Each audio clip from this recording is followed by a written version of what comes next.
হাফিজ আলী হল ৰাহুল বড়ো, ৰিজৱানা বেগম হল ভূমিকা বড়ো। ইছলাম ধৰ্ম এৰি ইচ্ছাৰে গ্ৰহণ কৰিলে হিন্দু ধৰ্ম।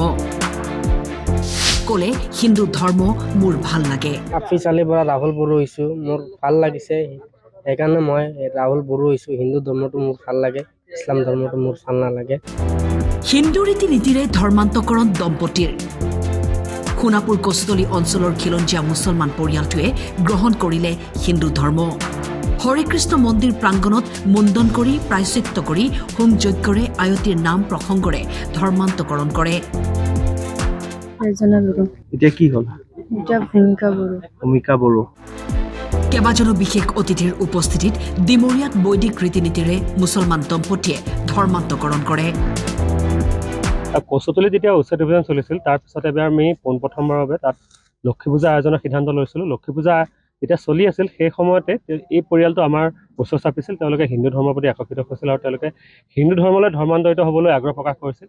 তাৰ পিছৰ পৰ্যায়ত প্ৰায় 2 মাহত তেওঁলোকৰ এই যিখিনি আইনী প্ৰক্ৰিয়া আছিল, সেই আইনী প্ৰক্ৰিয়াখিনি সম্পূৰ্ণ হ'ল।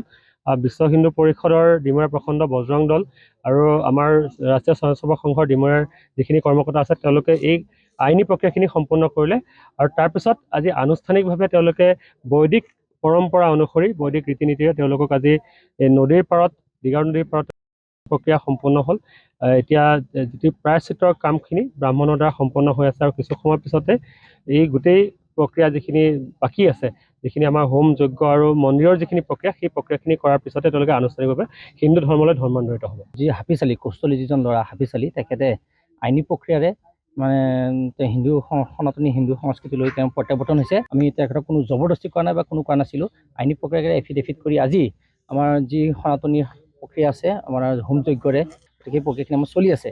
স্বইচ্ছাৰে তেওঁ হিন্দু ধৰ্ম গ্ৰহণ কৰিবলৈ ইচ্ছা প্ৰকাশ কৰা আমি যে বাৰম্বাৰ সুধিছিলোঁ, যিহেতু ইয়াৰ কাৰণে কিবা অসুবিধা হ'ব নেকি, পৰিয়ালৰ অসুবিধা হ'ব নেকি। তেওঁ ক'লে যে মোৰ কোনো অসুবিধা নহ'ব, মই হিন্দু ধৰ্ম গ্ৰহণ কৰাত মোৰ কোনো আপত্তি নাই। সোণাপুৰৰ পৰা অজয় তালুকদাৰৰ ৰিপৰ্ট, টাইম 8।